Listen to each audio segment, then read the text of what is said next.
So the Giants have signed Russell Wilson. Is this a sign of what they're going to do at number 3 in the draft? Let's dissect this. Before we get there, remember to subscribe to the channel. Click on this button below me. That way you'll be notified when we do deep dives on the upcoming NFL draft. Constant coverage of the draft. Check out my previous videos already. Make sure you are subscribed for more coverage of this upcoming draft in April. For the Giants, there's one of two paths that Joe Schoen and Brian Daboll are on by the signing of Russell Wilson. Either A, this is pure survival mode, or B, they don't trust Shedeur Sanders. Let's dig into both possibilities. A, survival mode. They've signed Jameis Winston. They have Tommy DeVito. Now they signed Russell Wilson, and they have the 3rd pick in the draft. Collect all of the potential assets, put them all at the position that's going to make or break your tenure, and you just now have as many options in case of emergency as humanly possible. Let's take Tommy DeVito out of the mix. He is not part of this equation. DeVito was a 2 to 3 week sensation. He never should have even been that. The Giants fan that rooted for Tommy Cutlets wasn't thinking big picture. Hey, winning right now takes us out of the sweepstakes for a draft that has Caleb Williams, Jaden Daniels, and Drake May. Idiots! You didn't want to win those meaningless games down the stretch with Tommy DeVito, even if capiche was really fun to do.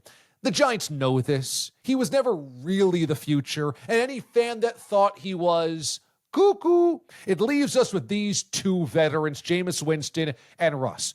Russ's deal is set up to potentially be the starter with bonuses, incentives to get him up to $21 million.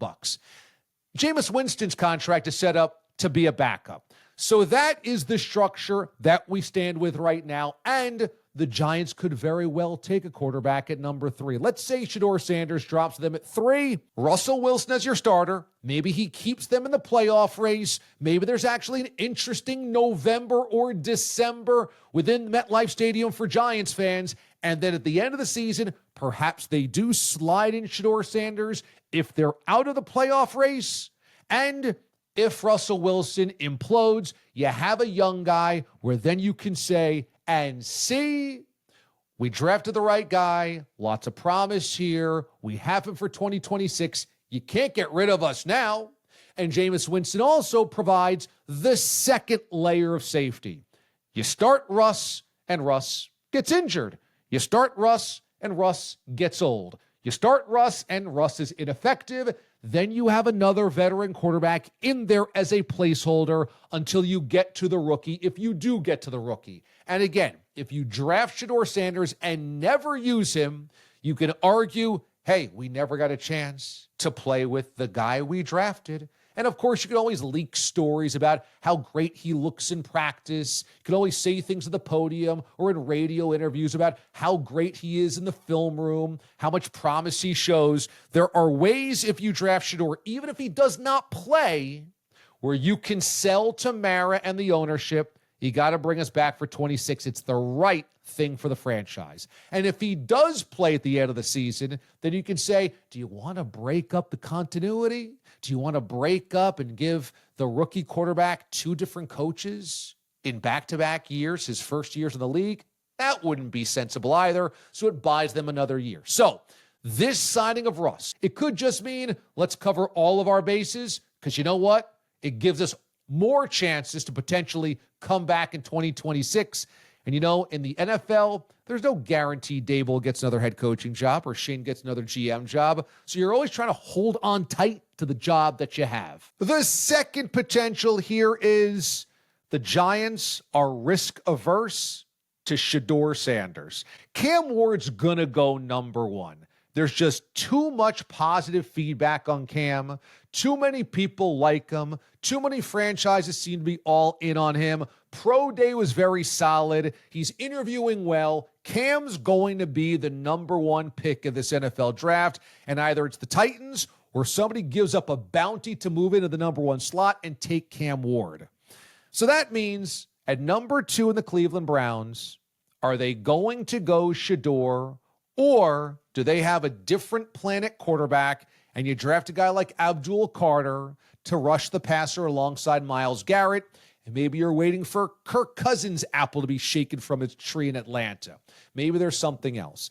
If Shedeur does fall to the Giants at number 3, signing Russ and signing Jameis Winston could be the sign they do not want to be in the Shedeur Sanders business. You have to understand the essence of the Giants and specifically their ownership. For better or worse, always runs by the North Star of we need to be emblematic of what we want the league to be. And so the Giants are very risk averse when it comes to guys with big personalities, guys that color outside the lines, guys that might be bigger than the franchise. They have always tried to keep the stiff upper lip. They don't like to go crazy with their uniforms. Color rush, that wasn't anything crazy. It was just the old away uniforms during the LT era. In terms of tanking at the end of the season, John Mara shook his finger at that they would potentially lose on purpose. Egads, pearl clutching. This is an older fan base, an older season ticket base. Look, they like to be a historical marker for the NFL.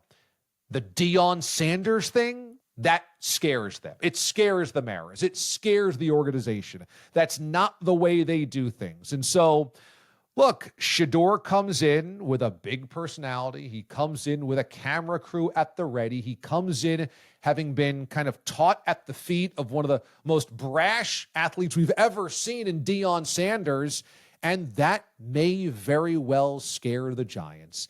And knowing that they sit at number 3, let's get best available player, possibly Abdul Carter, maybe it's Travis Hunter, and let's wait on a, quote, safer quarterback in the 2nd round, in the 3rd round. Maybe that's a Jackson Dart. Maybe that's a Jalen Milroe. Maybe that's a Kyle McCord. Maybe it's one of those guys because simply they are scared of what comes with Shedeur Sanders. It's one of the two, because you look at this quarterback room right now. You're only going to carry 3 QBs. You're not going to carry 4. So if you do draft a quarterback, let's face it, Tommy Cutlets, he's out of here anyway. But if you have signed Russ, Jameis, and draft a kid, all 3 are probably going to dress on Sundays. All 3 are part of some type of equation and pie chart for Daboll and Schoen, I'm sure in their minds, to keep their jobs.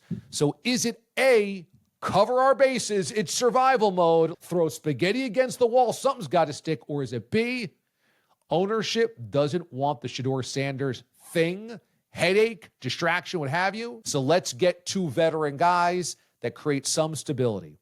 I will say that it is very obvious that Mara does not want the turnover he has had in the last decade. He had 3 consecutive stints of head coaches that only lasted 2 years apiece.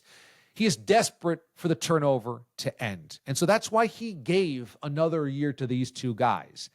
And if he's willing to do that, he might be willing just to look for any bright spot to bring them back in 2026. And these 2 guys are looking right now to engineer that bright spot.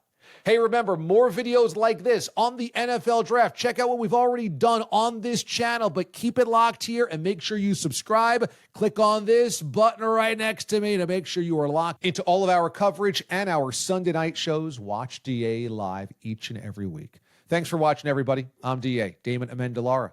See you next time.